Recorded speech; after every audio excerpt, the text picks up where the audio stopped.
Hi there, I'm Grant Imahara, and it's Thursday, April last, at 11:03.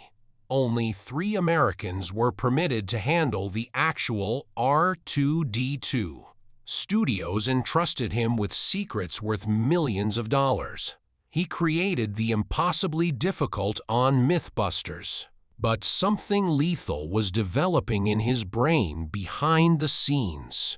He felt lightheaded during a July 2020 meal with his fiancée Hay.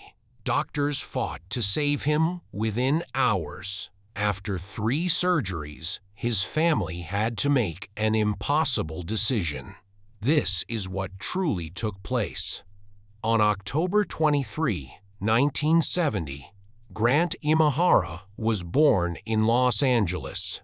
During difficult circumstances, his mother, Carolyn, reared him by herself. She studied business at night and worked 12 hours a day at an accounting firm. She declined an offer of a better position in San Francisco as well. She thought Grant would do better in schools in Los Angeles. They shared a little apartment with 2 bedrooms. Carolyn helped him learn for 3 hours every night by converting their dining room into a study space. She got him science kits rather than toys. It all started with one of those Radio Shack kits. Grant began disassembling objects when he was just 5 years old. He disassembled 38 appliances in a single year. He didn't make any notes. In his mind, he recalled each screw and wire. Once, he disassembled the family's brand new microwave and discovered a flaw. It was reported by his mother. 1,200 units were recalled by the business. Even in kindergarten, he was so sharp. However, there were dangers. When he was 6, he played with a radio and severely startled himself. His heart ceased beating. He didn't tell his mom. He did not want his tools taken away by her. On May 28, 1977, everything drastically changed. Grant saw Star Wars in the theater. He was 7 years old. He sat motionless for 2 hours. He thereafter only used robot beeps to communicate. It was weeks before he spoke in English again. That summer, he built an R2-D2 out of spare pieces he discovered in trash, skipping 17 days of school. He had almost 600 parts and pages of drawings by August. He hardly slept, reading college-level instructions with a flashlight beneath his blanket. He even rewired the public address system at his school to play the Star Wars themer. It was more effective than before. In any case, he was suspended. Nothing slowed down when Grant started at Crestview Prep in 1984. He received a scholarship in full. He corrected a physics teacher in class when he was 14. He was barred from school science fairs by his sophomore year. Judges believed his projects to be fraudulent. He constructed a robot called Murphy in 1986. It made use of an ancient Commodore 64 and components from game consoles. It was able to move independently throughout the school. This was a long time before such robots became common. However, there was a price.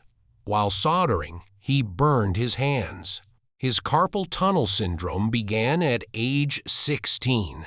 Instead of attending to PE, he built robots for about 90 minutes every day while hiding in a science closet.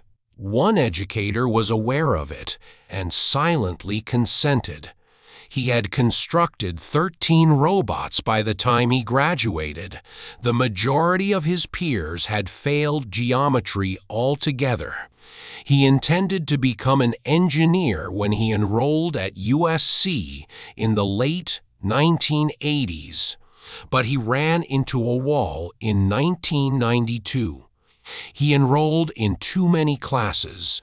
He became exhausted. He even considered becoming a screenwriter.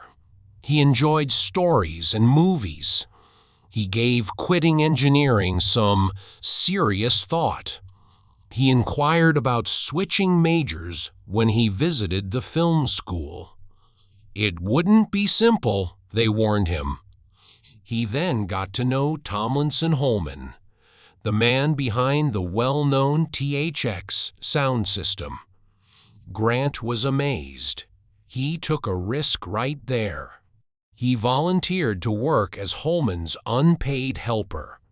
This required organizing a disorganized workspace that was piled high with documents from organizations such as SMPT and E. Although it wasn't glitzy, it gave him new life. He witnessed the imaginative application of engineering. Everything changed throughout just 1 year of volunteering. Holman became a mentor. Grant was able to secure an internship at THX through him. Soon after graduation in 1993, that internship became a full-time position. Grant became a licensing engineer at THX. He conducted tests on audio equipment and loudspeakers to ensure that they fulfilled the precise requirements needed for THX certification. He took note of every detail: the speaker's performance at various frequencies, stress management, and sound consistency. His universe revolved around that. It wasn't all lab work, though. He occasionally wore a C-3PO outfit to promotional functions. Grant agreed to assist Lucasfilm with its Star Wars branding. Although it wasn't much at the time, it gave away his intentions to go into entertainment and beyond. Grant contributed to the standardization of THX sound in theaters between 1993 and 1996. He devised ways to maintain the THX audio experience in every theater and constructed testing techniques for speaker arrays. He collaborated with vendors to adhere to stringent technical specifications and checked audio equipment from manufacturers. Because of his quality control, the THX seal was present on dozens of consumer goods and hundreds of cinemas. The journey Grant Imahara took to achieve industrial light and magic wasn't ordinary, nor was it easy. After graduating from USC in 1993 with a degree in electrical engineering, he began working for Lucasfilm's THX division. He worked on stress testing audio equipment at THX to ensure it met THX requirements. However, that wasn't where he ended up. He took a risk by moving to ILM's model shop in 1996.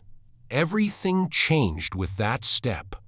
He wasn't employed only to play around with models. Grant's brain was designed for systems and circuits. ILM also saw something unique. Grant's advantage was engineering, despite the fact that the majority of model makers had mechanical or artistic backgrounds. He spent 9 years working on movies such as The Lost World, Jurassic Park, The Matrix sequels, and Star Wars Episodes 1, 2, and 3. It was his responsibility to create the circuits, lights, motors, props, and whatever else that made them move or glow. The beginning of Grant Imahara's R2-D2 adventure wasn't marked by a huge break or Hollywood lights. It started in the middle of the 1990s in the calm, technologically advanced hallways of Skywalker Ranch. Grant was only a talented engineer at the time, working in the background for the archive team at Lucasfilm. However, his work was notable. They were intrigued by his extensive understanding of electronics.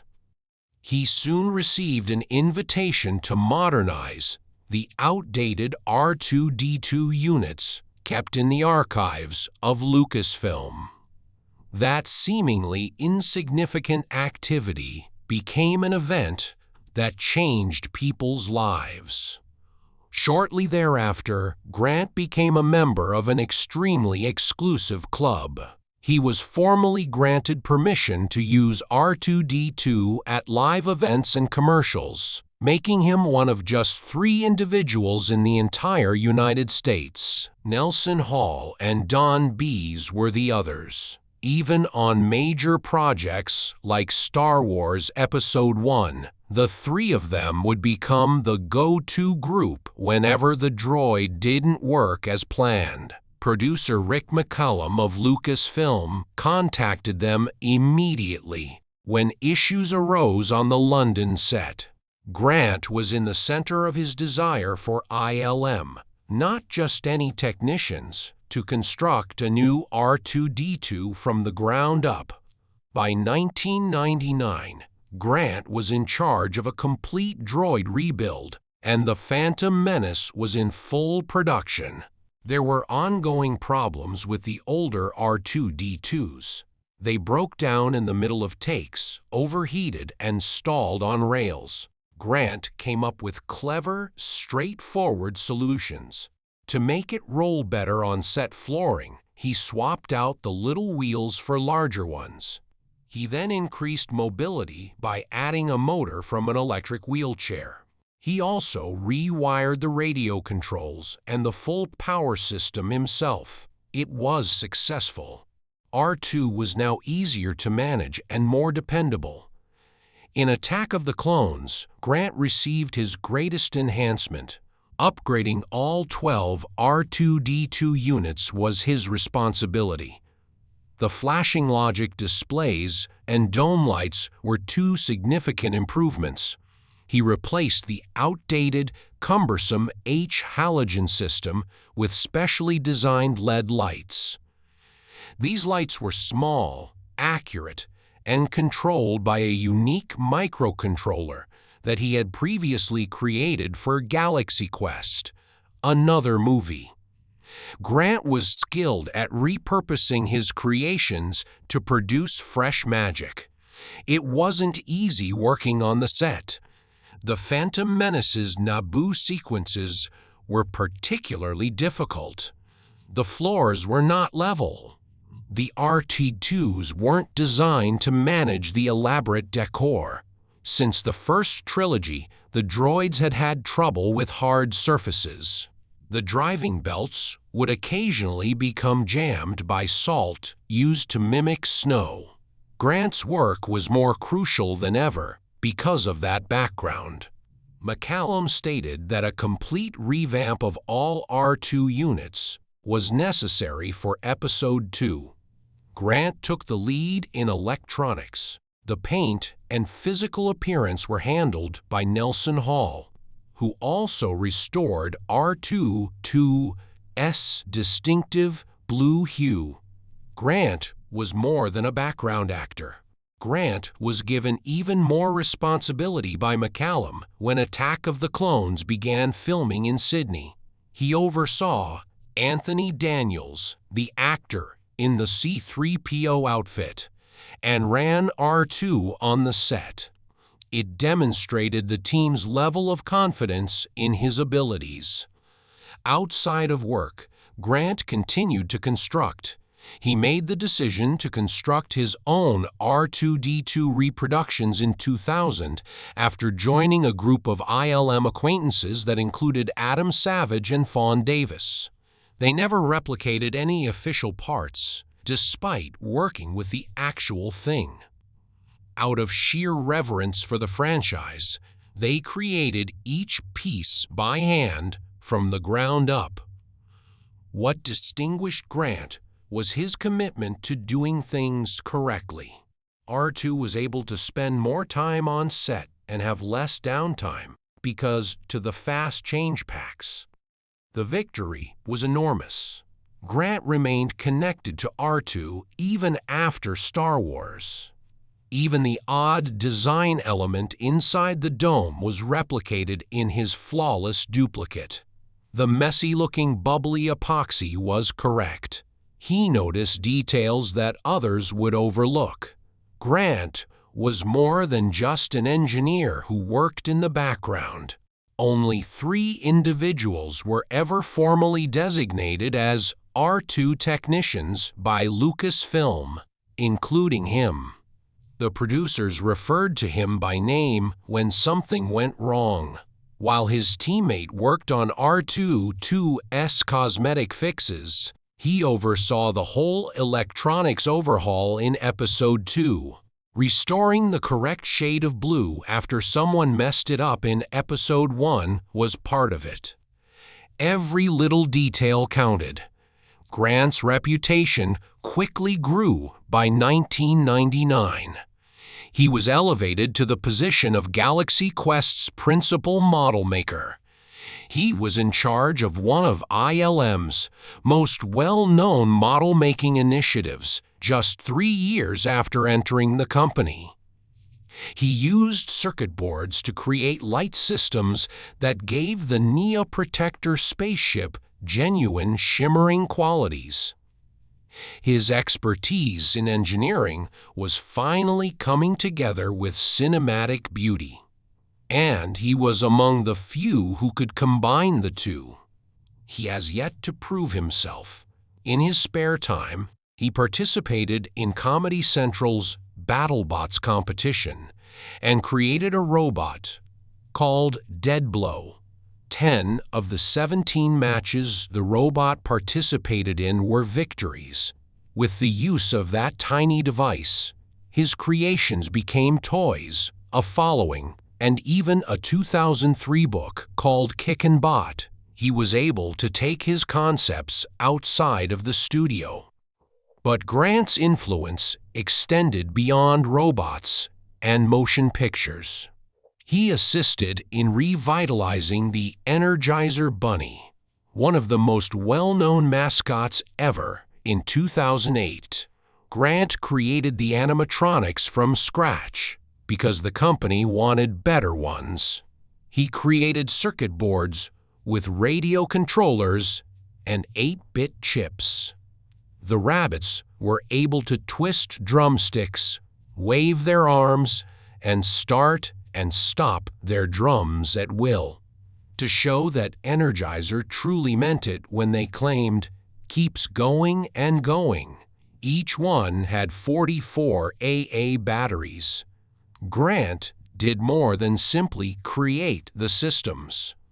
On video shooting, he personally ran the rabbits. This was more than simply a smart technological ploy. It demonstrated how Grant could use his abilities in any area of the entertainment industry. He contributed accuracy, originality, and consistency to everything from blockbuster movies to broadcast robot fights and even battery advertisements.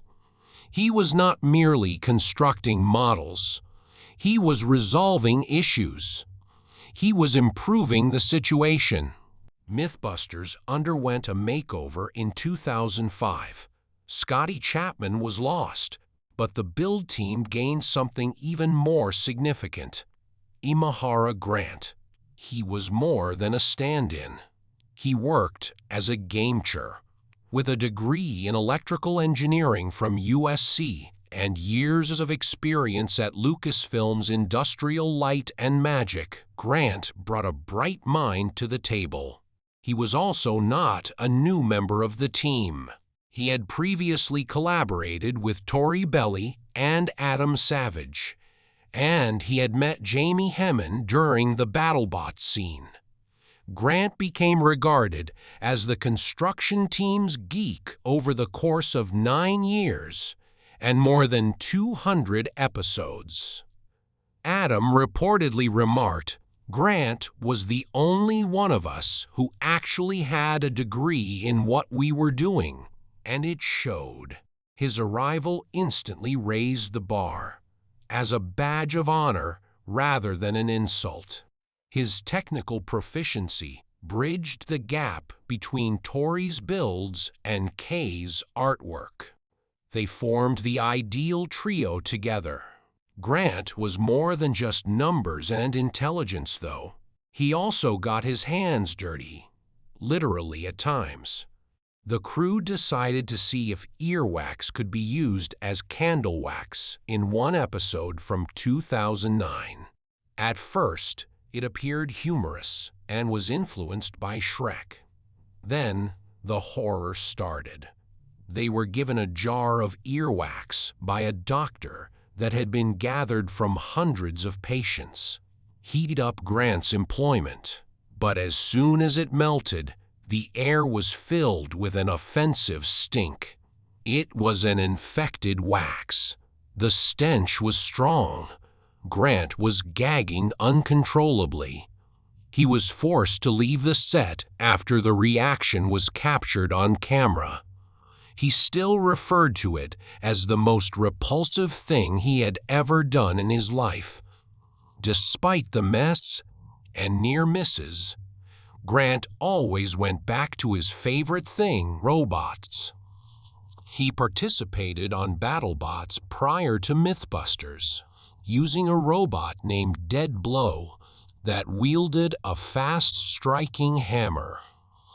Blendo was not built by him.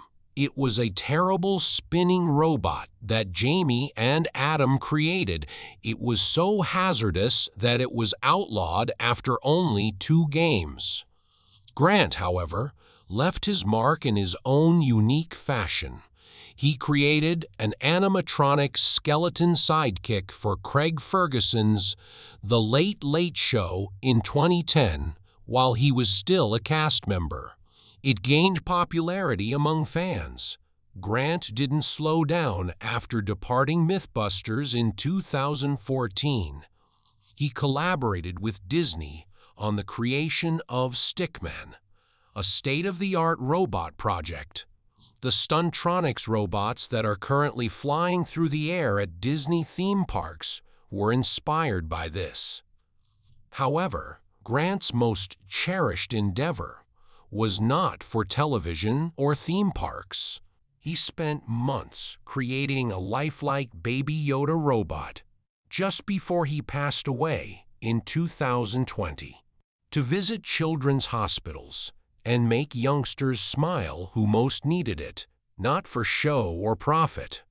On set, Grant also had several near misses that were far more hazardous than earwax.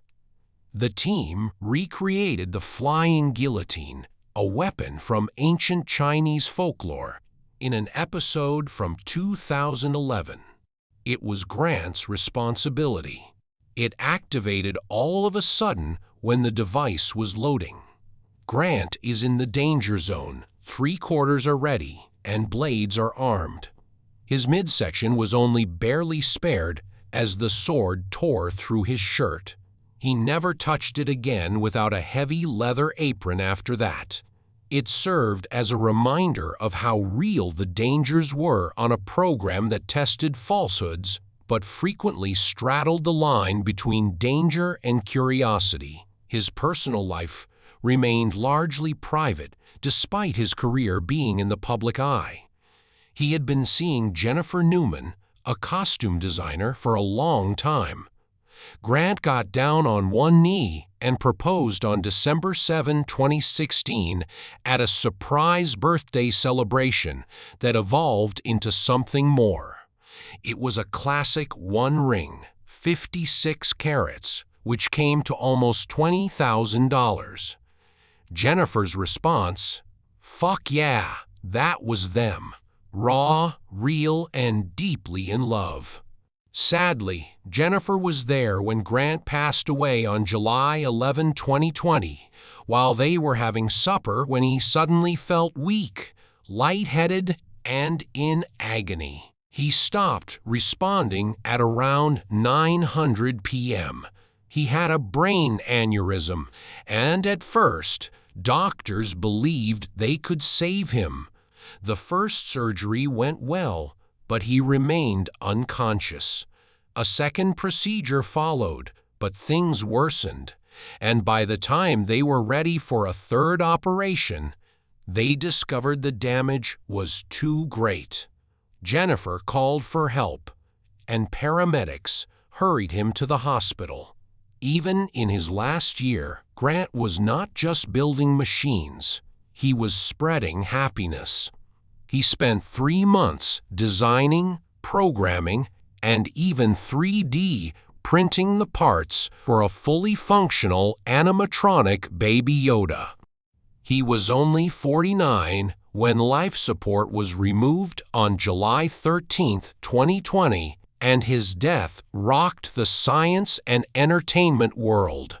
"He is a happiness maker," Grant said, and that's how he saw his work. But this wasn't for TV or money. He wanted to take it to children's hospitals to bring joy. He also mentored high school students in robotics, and years later, those same kids became mentors as well. His influence is still growing. His Japanese-American heritage played a significant role in his identity. Born in Los Angeles on October 23, 1970, and raised by his mother, Carolyn, Grant's middle name, Masaru, which translates to victory in Japanese, was a perfect fit for him. His cultural values, accuracy, care, and quiet strength were evident in every project, and he wasn't just dispelling myths when he appeared on MythBusters from 2005 to 2014. As he updated electronics on R2-D2, redesigned the Energizer Bunny, and broke down barriers at every turn, he was demonstrating to Asian Americans that they could be engineers, creators, and stars on screen. Fans were shocked when Grant Imahara's tenure on MythBusters ended in 2014. He had been a vital member of the build team for 9 years with Carrie Byron and Tori Belli. However, behind the scenes, things changed. Discovery Channel was reducing budgets, and executives wanted to cut the build team's pay and screen time. The three refused to accept the deal, and they were fired after the 2014 season. Adam Savage later stated that he and Jamie Hyneman disagreed with the decision, calling it the wrong one. In 2016, Grant reunited with Kari and Tori for a new show on Netflix called White Rabbit Project, which debuted on December 9th and explored bizarre topics like jailbreaks, superpowers, heists, and even strange wubby hoop weapons. This mistake cost the show everything, and many fans felt the same way. Without the build team, the show felt empty, and ratings dropped, and it ended after 2 seasons. Each episode had 6 things to test, and they built things, conducted experiments, and ranked their results. The chemistry was still there, and viewers loved the energy, but Netflix canceled the show after just 1 season. Insiders claimed that the builds were way over budget, and others felt that the format, which covered too many topics at once, felt hurried. Grant was let down because he thought it was more than just a show. It was a way to continue teaching science in an entertaining way. Then, in March 2020, Grant revealed his Baby Yoda to the world. But this was not a toy, rather, it was a fully functional animatronic figure that was lifelike, moving, blinking, and tilting. He constructed it in just 3 months after watching a few episodes of The Mandalorian. The head had tiny motors that made the eyes move and blink, the neck could tilt and turn, and the ears were a nightmare. Heavy, flexible, and stubborn, requiring multiple upgrades before he got them just right. He designed, printed, and programmed every component. For the skin, he collaborated with a prop maker named Lauren Markland, who painted the silicone and used a needle to add each hair one at a time. Although it took days, Grant had a purpose. He made it for children's hospitals because he wanted to cheer up sick kids. However, there was still more significant news. Back in 2017, Grant tweeted that he was working with Disney on a secret project, which piqued fans' interest. In 2018, the secret was revealed. He was the creator of Stickman, a crazy new Disney invention. A few months later, Disney unveiled the next version, Stuntronics, which were sophisticated robots that could take off, adjust in mid-air, and land safely. Grant had assisted in deciphering the code for how they stabilized. It was a robot that could flip through the air like a human stuntman. It was a simple stick figure on the outside, but brilliant inside.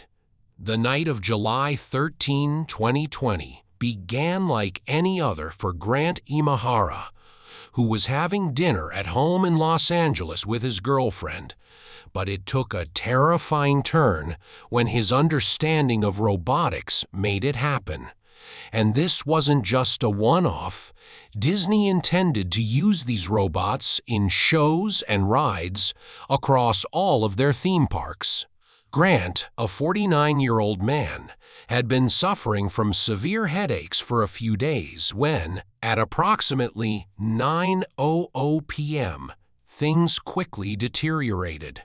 He felt lightheaded, his neck and back ached, and his legs went numb. Within minutes, he was not responding, so his girlfriend called 911 and paramedics arrived shortly after. Strangely, his vital signs appeared normal, but something was obviously wrong. They hurried him to the hospital because he was in pain and rapidly fading. The doctors quickly determined that the cause was a brain aneurysm, which had probably been growing silently for a while before suddenly exploding into a crisis. They moved quickly to get him into emergency surgery, and although he survived the first operation, he did not wake up. On Sunday, they tried again. After talking with his family, physicians decided to remove life support after another surgery and lengthy shot, but nothing changed. He was still unconscious.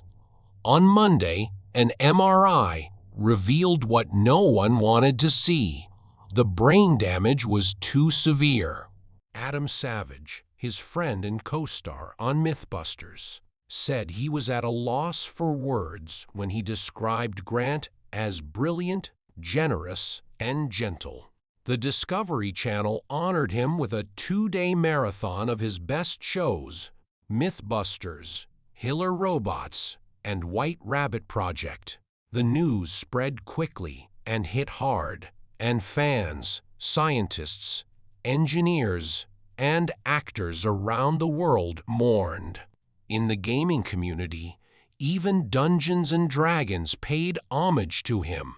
Grant's ex-fiancée, Jennifer Newman, publicly expressed her sorrow, saying she had lost a piece of her heart and soul.